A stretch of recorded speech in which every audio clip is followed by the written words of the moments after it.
I used to look out of the rusted iron bars of my window and dream about being a bird.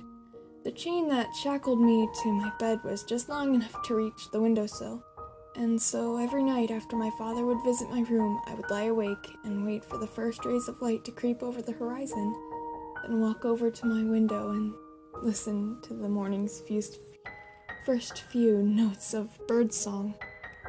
Their melodies were so beautiful. I knew that they must have been singing about places far away and wonderful, about sailing on the wind through endless blue skies, looking down at the treetops that dotted the land below. Then, one morning, as I lay in bed, something impossible happened.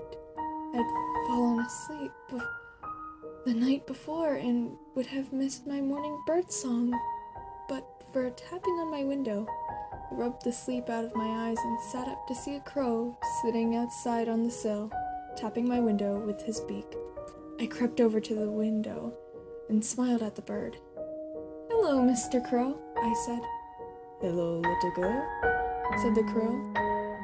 I stood there dumbfounded for a moment, not knowing what to say. Finally, after what seemed like an eternity, I forced myself to speak. "You know how to talk?" I said. "All birds know how to talk," he replied. "It's just that not all humans know how to listen."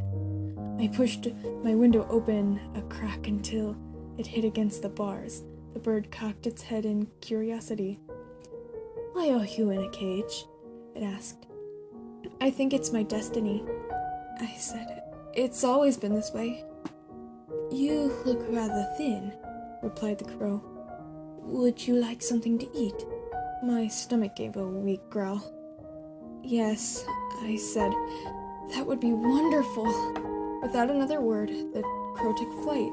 A few minutes later, he returned with a small branch of figs. The crow watched me as I greedily devoured the fruit. After I had finished, he stared at me for a moment before speaking again. "I didn't know they put people in cages," he said. "Do they take you for a bird?" "I don't think so, Mr. Crow," I said. We whiled away the rest of the day talking. The crow told me all about what it was like to fly, how there was no better feeling in the world. He told me about the faraway lands he had visited when he was a young bird and could still make the journey north with the changing of the seasons. Finally, evening came and the crow said he had to go. The next morning, he was back. However, with 2 more branches of figs. I thanked him for his generosity, and we talked another day away. That day, he even sang me a song. He didn't have a voice for singing, but I thought his song was beautiful anyway. We passed the entire fall that way, and the bird's visits became the only bright spot in my life.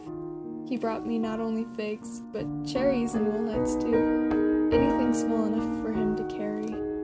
Soon, however, winter came, and with it the frosts that destroyed the figs and cherries and that the crow had used to bring me, his gifts became fewer and fewer. I could tell from his tired voice that he was flying farther and farther away to get them. One morning, when the first snows of winter had fallen, the crow asked me a question. "What would you do to leave this place?" he asked, cocking his head to the side. I thought for a moment, but I wasn't sure how to answer. Finally, I told the truth. "I would do anything to leave this place," I said. "Anything at all."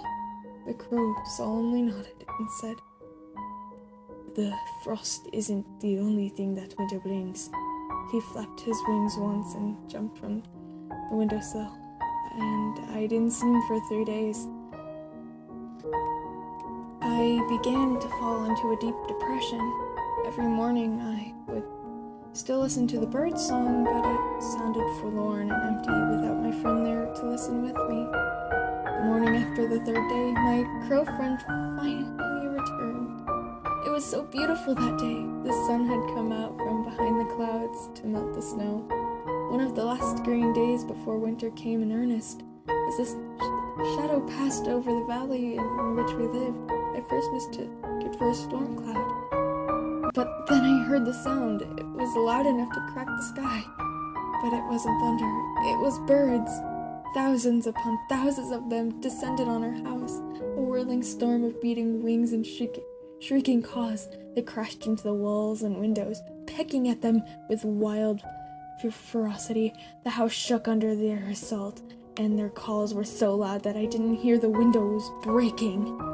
They were not so loud, however, that I could not hear my father scream. It was over in a matter of minutes, and the key to my shackles slipped under the door. I rushed over and picked it up with trembling hands, sliding it into the metal cuff around my ankle and turning it. The cuff came loose with a heavy click, and for the first time I was free. The key to the door slipped under the jab as well, and I opened the door to the rest of the house. The place had been all but destroyed. There was splintered wood and broken glass everywhere, and in the center of the living room was what remained of my father, a pile of blood-stained feathers.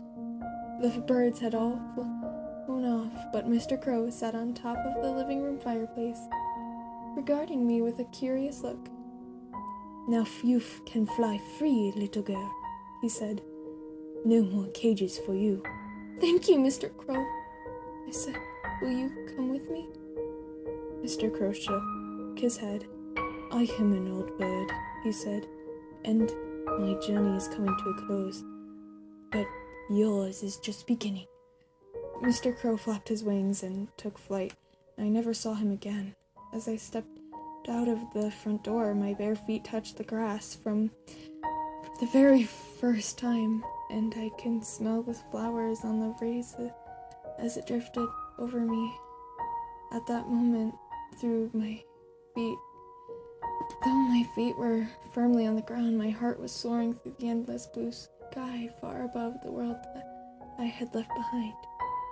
I still wake up every morning to hear the birds sing, and when the first few notes break the silence of early dawn, I think of Mr. Crow and smile.